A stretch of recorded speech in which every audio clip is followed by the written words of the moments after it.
I saw her conceal the female version of the razor blades, and 2 hours down, I saw her conceal our Gillette version of the razor blades, all of which have been happening. I can see it from here. Historical problem with shoplifting for months, us and various Costco's in the area. Okay. So you already have... Could you please reiterate that we are going to approach from trespass? I know for you guys standard it's going to be 18 months. 18 months, yeah. Okay. 18 months for you guys, but for Costco's, never again on any Costco grounds ever. 117, they all went to 117. I don't know what's going on. Okay, that's fine. We'll go make contact with the West Thompson. Right, bro, 14. We're going to make contact with GLP. This analysis examines the constitutional and statutory framework governing a retail theft detention. The focus is the law, not a retelling of the encounter. A police detention must rest on reasonable suspicion and an arrest on probable cause. Under Terry v. Ohio, decided in 1968, officers may briefly detain a person on specific, articulable facts suggesting criminal activity. A store agent's first-hand observation of concealment is direct evidence, not a hunch, and easily satisfies that threshold. Probable cause itself is measured by the standard in Beck v. Ohio, decided in 1964. The question is whether the facts known to the officer would lead a reasonable person to believe an offense occurred. Florida codifies this authority by statute.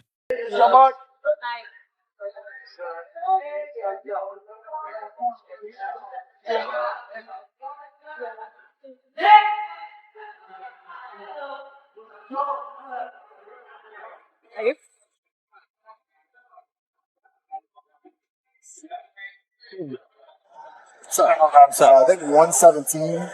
Well, no, those are threes. These are threes, but it could be in the backside of it. You guys make contact with the LP? No, that's what I don't know these numbers. That's why I said have them 56 over by the TV so we can figure out. You want to stay here, and then we'll go. Well, you guys want to stay here? I'll go check the actual office. Well, she's not LP. Lost detention name. Yeah, but I can at least relay information on where they might be at. Yeah, that works. All right.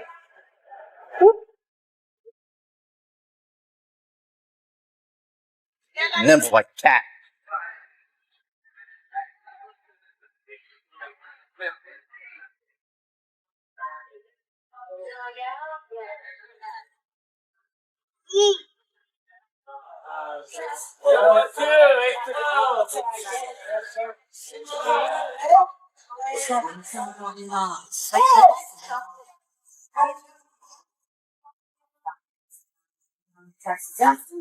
So I guess the kids, he's gonna use the diamond.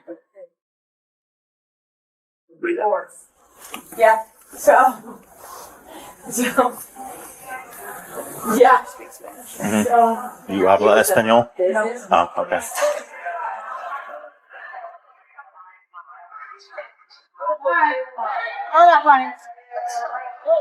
you guys here for me? Yeah. Yeah. He said yeah. We were told Anna is the one we need to look for. Here I am, right here. They're like, no. No, they're coming up this side right here. Oh. Oh, LP's with her. Oh, okay. That's why it was like, first it was like, he's over there. 2-3 back. I'll be by the wine section. The lady in blue, the 2 packs of razors in her card up front, concealed. 2-3. I'll be 10-12 with the female by the produce section. Hello. Hi, how are you? How you doing? You mind coming to talk to me for a second? You mind coming to talk to me for a second? Okay. All right, grab your bag. You can leave the cart here. You can leave the cart here. Just grab your bag. Where's your office? In the back. All right, let's go over there. 2-3, Center 14. I'll be 51 with a few minutes to help you office. We're gonna go. Where's your office? Show me. Corner by register. All right, come on over here. Come on.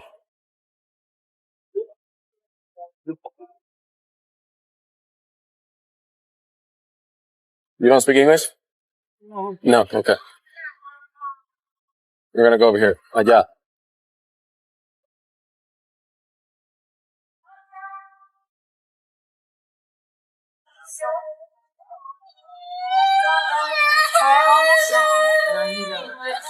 No. Spanish. No. Nothing. She don't speak English. No habla inglés. No. Okay, vamos a hablar allá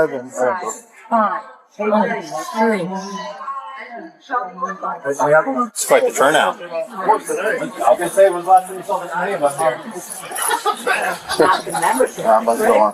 Yeah, I'm already on. Nobody's checking in her. No, I didn't check anything. Nope. So I was foot patrolling the area. I was down 136 area of our foods. I saw her conceal the female version of the razor blades, and 2 hours down I saw her conceal our Gillette version of razor blades, all of which have been having Okay, I could see it from here. historical problem with shoplifting for months, us and various Costco's in the area. Okay. So you already have her description? She matched description? Well, there was no description. It was all pictures and stuff like that. I haven't heard of it. We haven't had issues.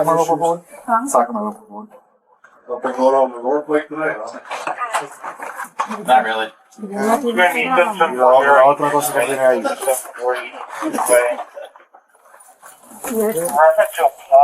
Can you start on property receipts for these? Yeah, property receipts. Can you start on property receipts? Under Florida Statute Section 8, 12.015, a merchant, a store employee, or an officer with probable cause may detain a suspected retail thief. The detention must be carried out in a reasonable manner and for a reasonable length of time. The statute defines retail theft to include concealing merchandise with intent to deprive the merchant of it. This privilege is narrow. It demands probable cause, reasonable manner, and reasonable duration. Exceeding any one of those limits strips the protection and exposes the store to civil liability. Charging severity then turns on value. Under Florida Statute, Section 812.014, theft of property worth less than $100 is petite theft of the second degree, a second-degree misdemeanor. Value of $100 or more, but under $750, is petite theft of the first degree. Grand theft begins at $750.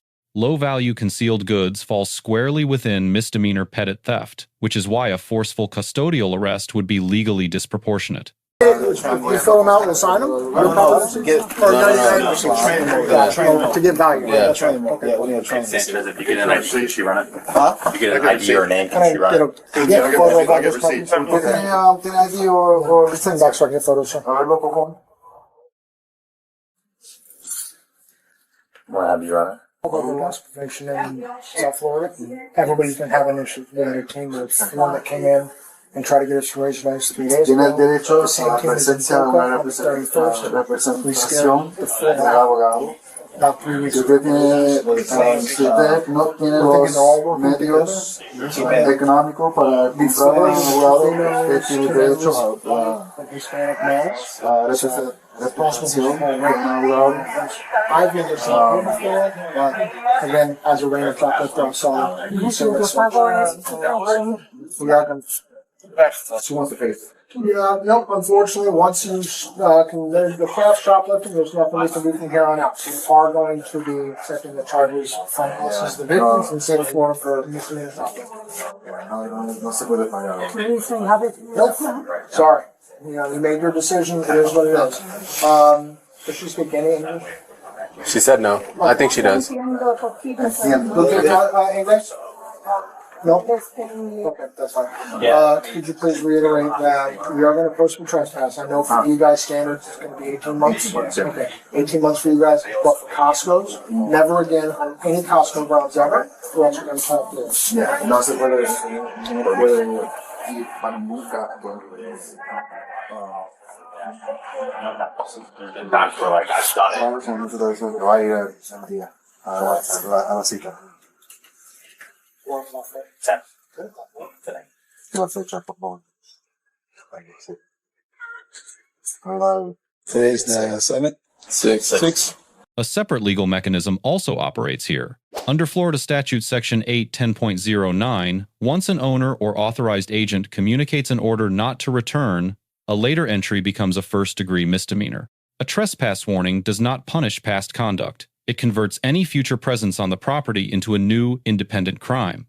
The 14th Amendment guarantees due process. When legal consequences are conveyed to a person who does not speak English through staff affiliated with the accuser, the reliability of that communication is legitimately in doubt. This is not a bright-line constitutional violation, but law and policy alike favor a neutral, qualified interpreter whenever understanding of legal terms is at stake. The Fifth Amendment requires warnings only before custodial interrogation, as established in Miranda v. Arizona, decided in 1966. An investigative, non-custodial contact, without sustained questioning about the offense, does not trigger that requirement.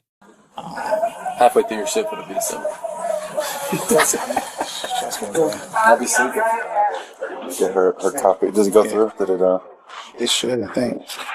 see? Yeah, Who wrote it? Did you write it? she wrote it. She did Pushed down great, hard on it, right? she did a great job. See how pretty she made it? Oh, it looks like you wrote it over. Yeah, it's just smart. These things. She wrote over the important stuff. Otra vez las 10 de la mañana y esta es la dirección, ¿ok? ¿Se puede ir? ¿Tiene pregunta o no? Did you read something about the trespass? Yeah. Okay. Yeah. Okay. One foot. All right. The officers earn a B+. Their legal foundation was sound, their use of force was non-existent, and their charging decision was proportionate. That grade is held below the top tier by reliance on an informal interpreter and by lapses in professional demeanor. The subject earns a B. Presumed innocent and judged only on conduct, she remained fully compliant and non-resistant, the safest posture in any police contact. The department earns a B. The procedural tools were applied correctly, but the absence of a language access protocol is a systemic gap. The lesson is twofold. For agencies, language access is not a courtesy. It is a safeguard against later disputes over what a person actually understood. For citizens, compliance during a detention preserves every legal remedy for later when challenges to probable cause belong in a courtroom, not on a store floor. Let us know if there is an interaction or legal topic that you would like us to discuss in the comments below. Thank you for watching. And don't forget to subscribe to our channel for more content on police court interactions.